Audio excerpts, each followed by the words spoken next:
ఆదేశం ఇచ్చిన తర్వాత తదుపరి మీకేమైనా కనీసం సిగ్గు లజ్జ ఉంటే వెంటనే కేఎల్ఎస్ఆర్ కంపెనీకి ఈ రాష్ట్రంలో ఇచ్చిన ప్రతి కాంట్రాక్ట్ రద్దు చేయాలి అని డిమాండ్ చేస్తూ ఉన్నాం. అట్లాగే ప్రస్తుతం ఏదైతే వర్క్స్ జరుగుతున్నాయో తక్షణమే వాటిని నిలిపేయాలని చెప్పి కూడా డిమాండ్ చేస్తూ ఉన్నాం. దాంతోపాటు సుప్రీంకోర్టు విచారణ పూర్తయ్యేదాకా, సుప్రీంకోర్టు ద్వారా ఆదేశించబడ్డ విచారణ పూర్తయ్యేదాకా ఈ కంపెనీకి ఎట్టి పరిస్థితుల్లో ఈ రాష్ట్రంలో మరొక వర్క్ కూడా ఇవ్వకుండా బ్లాక్ లిస్ట్లో పెట్టాలని చెప్పి కూడా డిమాండ్ చేస్తూ ఉన్నాం. అన్నిటికన్నా మించి మా డిమాండ్ అన్నిటికీ మించి అసలు ఈ బినామీ భాగోతం వెనకాల ఉన్న వ్యవహారం మొత్తం మీద సిబిఐ, ఈడీ లేదా ఎస్ఎఫ్ఐఓ సుప్రీంకోర్టు ఆదేశాల మేరకు వెంటనే రంగంలోకి దిగాలి.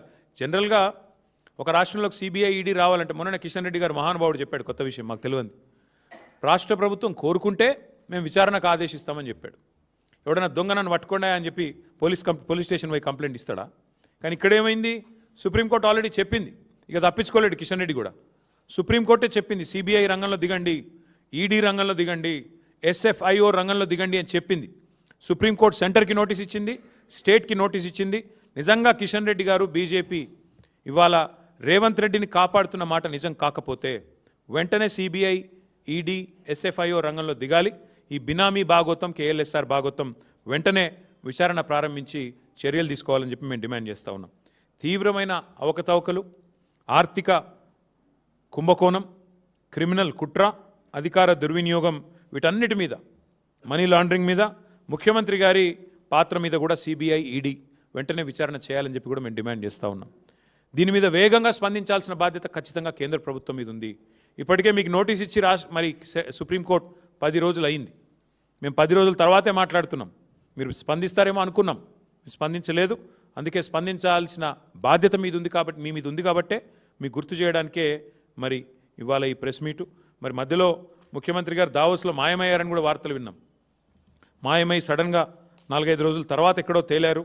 ఆ 4-5 రోజులు ఎక్కడ పోయారో ఎవరికీ తెలియదన్నారు. మరి ఇట్లాంటి రహస్య కార్యకలాపాలు చక్కబెట్టడానికా, మరి తమ బినామీ సంస్థలతో మరి భాగోతాలు చేయడానికా, దేనికి పోయారో వారు చెప్పాలా?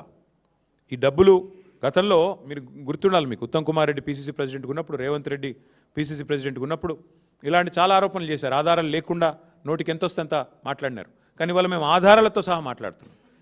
ఆధారాలతో సహా పూర్తి స్థాయి బాధ్యత గల ప్రతిపక్షంగా మాట్లాడుతున్నాం. ఈ కుంభకోణం మీద వెంటనే, కేఎల్ఎస్ఆర్ కుంభకోణం మీద వెంటనే కేంద్ర ప్రభుత్వం స్పందించాలి. సిబిఐ, ఈడీ, ఎస్ఎఫ్ఐఓ 3 రంగంలో దిగాలి. సుప్రీంకోర్టు ఇచ్చిన ఈ ఆదేశాన్ని వెంటనే అమలు చేయాలి. కేఎల్ఎస్ఆర్కి ఇచ్చిన ప్రతి ప్రాజెక్టు రద్దు చేయాలి. కేఎల్ఎస్ఆర్ విషయంలో సమగ్ర విచారణ చేయాలని చెప్పి డిమాండ్ చేస్తూ, మరి ఈ విషయాన్ని దయచేసి పత్రికా మిత్రులకు కూడా నా రిక్వెస్ట్, మీకు కూడా చాలా ఒత్తిళ్ళు వస్తాయి. ఈరోజు 10 రోజుల కింద ఈ వార్త వచ్చినా తెలుగులో ఒక్క పత్రిక రాయలేదు, ఒక్క పత్రిక కూడా రాయలేదు. ఇది పీటీఐ రిపోర్ట్, నాది కాదు. కానీ ఎందుకో మరి ఒక్క పత్రిక కూడా రాయడానికి ఇష్టపడలేదు.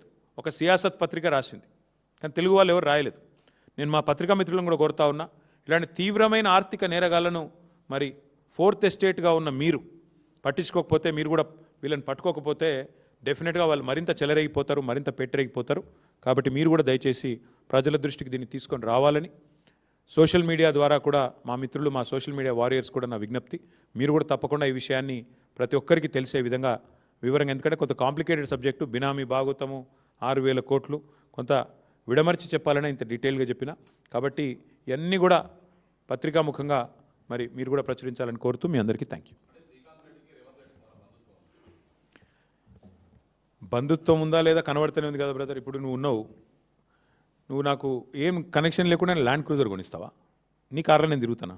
ఏం బంధుత్వం లేదే, ఏం భాగోతం లేదే.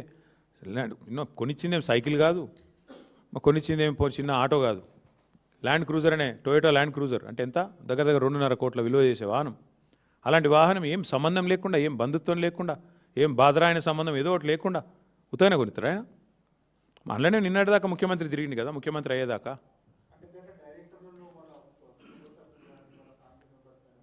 ఆయన పేరు శ్రీధర్ రెడ్డో శ్రీకాంత్ రెడ్డో నాకు తెలియదు. అయితే ఇక్కడ వాస్తవం ఏంటంటే 2018 నేను చెప్పడం కాదు, ఇది 2018లో this is Times of India report. ఆయన సుధాకర్ రెడ్డి గారని senior journalist, Times of India రాశారు ఈ రిపోర్ట్. ఏం రాసినారు అందులో? ఐటీ వాళ్ళు అప్పుడే సస్పెక్ట్ చేశారు ఇది బినామీ కంపెనీ అని.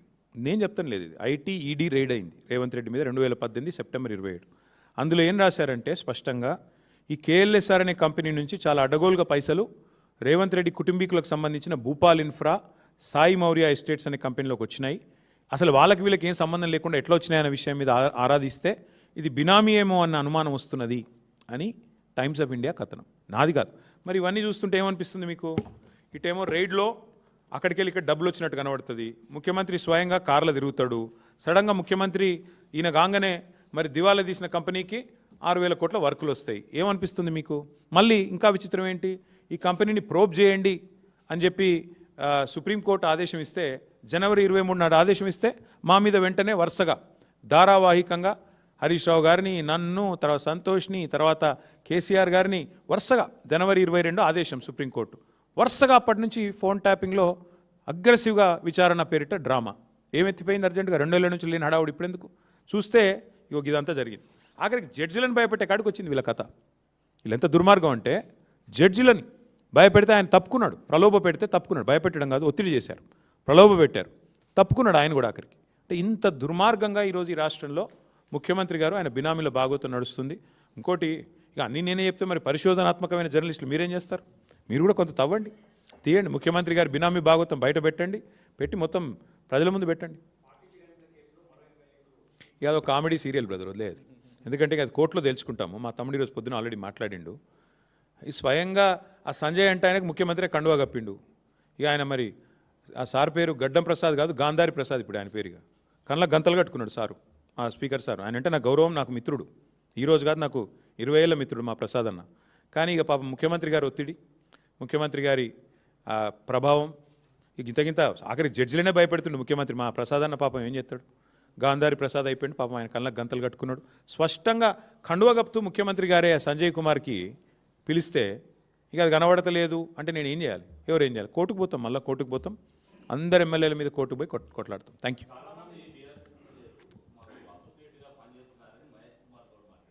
సరే, ఆయన ఏం మాట్లాడి నాకు అనవసరం. మహేష్ కుమార్ గౌడ్ దీనికి సమానం చెప్పానండి. కేఎల్ఎస్ఆర్ కుంభకోణం మీద మహేష్ కుమార్ గౌడ్ గారు ఏమంటారు, కాంగ్రెస్ ఏమంటుంది, ఏ రకంగా ఒక దివాలా తీసిన కంపెనీకి 6,000 కోట్ల రూపాయలు ఇచ్చారు, మహేష్ గౌడ్ గారిని, కాంగ్రెస్ మంత్రులను, కాంగ్రెస్ పెద్దలను చెప్పమనండి. అన్ని విషయాలు ఇంకా ఉన్నాయి, ఆధారాలు నా దగ్గర. ఇది మొదటిదే, నా ఎపిసోడ్లో ఇది మొదటిది. ఇంకా చాలా ఆధారాలు ఉన్నాయి వీళ్ళిద్దరివి, అవి కూడా బయట పెడతా. ఒక్కసారి కాంగ్రెస్ స్పందించాక అవి బయట పెడతా. Thank you.